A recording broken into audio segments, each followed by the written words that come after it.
when it came down to do you trade this guy or trade Grady Jarrett, their best player on defense, they chose this guy. They chose Julio Jones.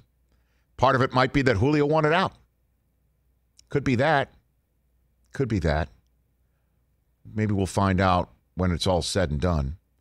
And so for Falcons fans who love this guy, and rightfully so, and Falcons fans who, we would be talking about his catch in the Super Bowl as Lynn Swann all-time great catch. If the Falcons had won, we'd be seeing that every single Super Bowl montage. Antonio, instead, like everything. It would be. It would be up there with all of those. Yeah. He is that good. He's that physical. He's that much of a problem for defenses in the NFL. So Falcons fans are probably like, why couldn't we keep him? I mean, there's many different reasons why. The cap is one of them, and another one of them is maybe he didn't want to be there anymore. So for all the Falcons fans who are out there angry or upset today, let's just take a beat.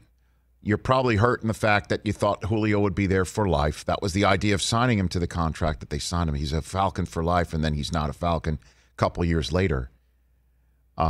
Just understand that things may work out for you and your team anyway with Pitts and Ridley, and we'll see what Ryan does.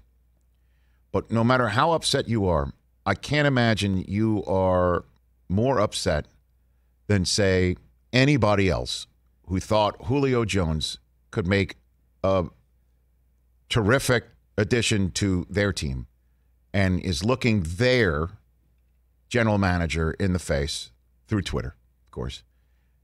You couldn't give up a 2 in next year's draft and a 4 in the draft after that for this guy? Really?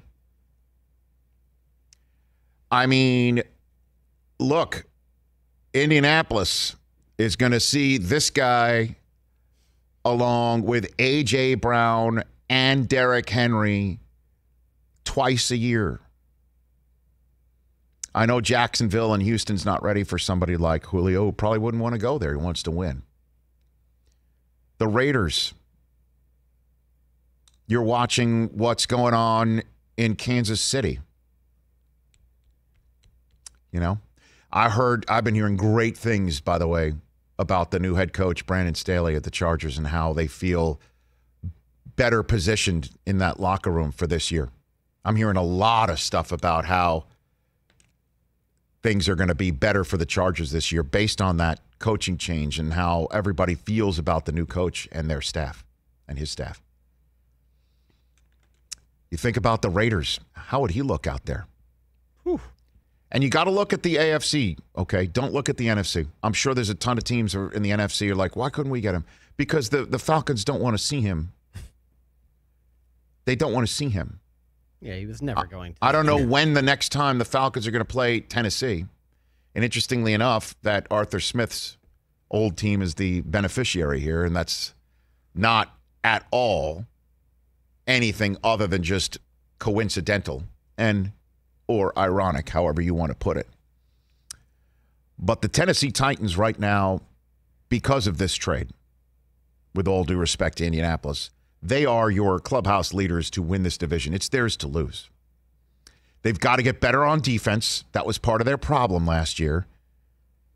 They couldn't generate a pass rush. That was part of their problem last year. They got to work on that.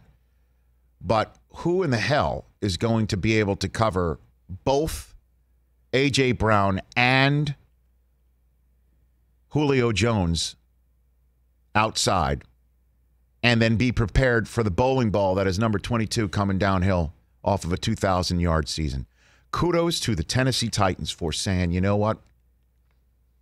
That's a 2 this year in next year's draft and a 4 in 2 years. And we'll also get a 6. I don't understand sometimes that general managers that view these draft choices like that they're the most precious items on the planet. It's very important to replenish your team. But if Julio Jones does for Tennessee what I think they're going to do, I mean, if A.J. Brown is now your secondary concern in the secondary, what is that going to mean for A.J. Brown? That's why he tweeted out, please excuse my language when I say y'all done effed this up. Look at the smile on his face. Oh, yeah. Well, that's, the most important coach on the opposition getting ready to face the Tennessee Titans this year may not be the defensive coordinator. It may be the strength and conditioning coach. You better bring your lunch pail and your hard hat because Vrabel's team is coming to hit you in the mouth. Considerably. In the mouth. And God bless Ryan Tannehill, what he must be feeling today. Oh, my gosh. What he was like in Miami, having Coach Gase lose confidence in him. Talk about it. The Miami Miracle was the end of Tannehill's run there, essentially. That was the high point of the end of his run there. Then he winds up in Tennessee, and, okay, I'll take advantage of my opportunity. Now he's got Julio Jones and A.J. Brown. I mean, we're not even talking about the rest of the receiving corps. And Derrick Henry. So you're trying to bracket two receivers outside, right? Let's just figure that out. Move a safety over the top. I don't want to, we don't really get into X's and O's and all 22s. But you got to have a spy on one of those guys. And then you've got Derrick Henry to contend with. So you got to have 7 in the box. You've got to have at least 7. You got to have at least. You got to think sometimes the old 8 in the box for him is going to disappear. History. And you could create matchups where somebody's nickel or dime package has got to get out there. And here comes Derrick Henry against that. Oh, okay. The red zone is going to be pick your poison, and guess what? The poison is going to leave you bruised. And so kudos to the Titans for doing it. John Robinson could have said that. Oh, yes, a 2 and a 4. You know who doesn't care about draft choices either sometimes? Is Les Snead out here in Los Angeles. What do I care? I'm not going to draft in the first round for the next, it'll be 3-4 straight years in a row we won't draft in the first round. So what? I got Jalen Ramsey, and I got Matthew Stafford, and I got a coach and a staff that knows what to do with these guys. I got Aaron Donald up front. As long as I can figure out how to pay these guys, let's go. Sometimes, I don't know. When you give up and I'll tell you too, Chris, Belichick didn't want to give up a 2 like you couldn't beat this with, I'll give you a 2 this year and a 3 in 2 years.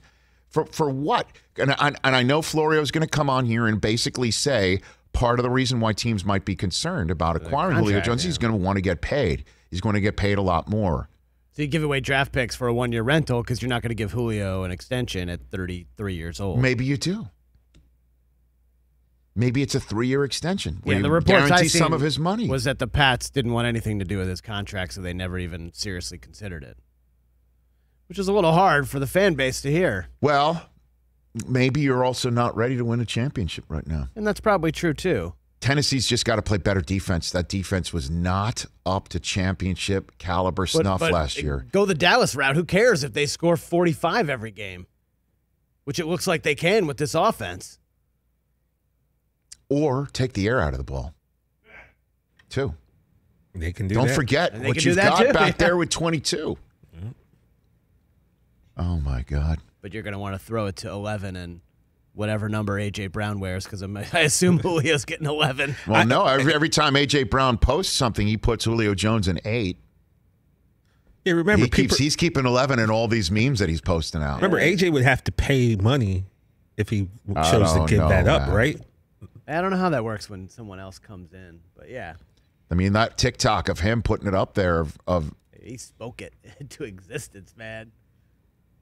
And you could see he taped over the 11 in a Falcons jersey with blue tape, putting Titans across the Falcons in blue tape, and then the 8, he's putting Julio in 8. I don't know. That's something to be seen, but congratulations to the Titans. Aggressive. Go for it. If it doesn't work out, you can look your fan base in the eye and say, we tried. We tried. We got Julio Jones at age 32. Hey, you watched all the way to the end. Thanks for that. Watch more right here.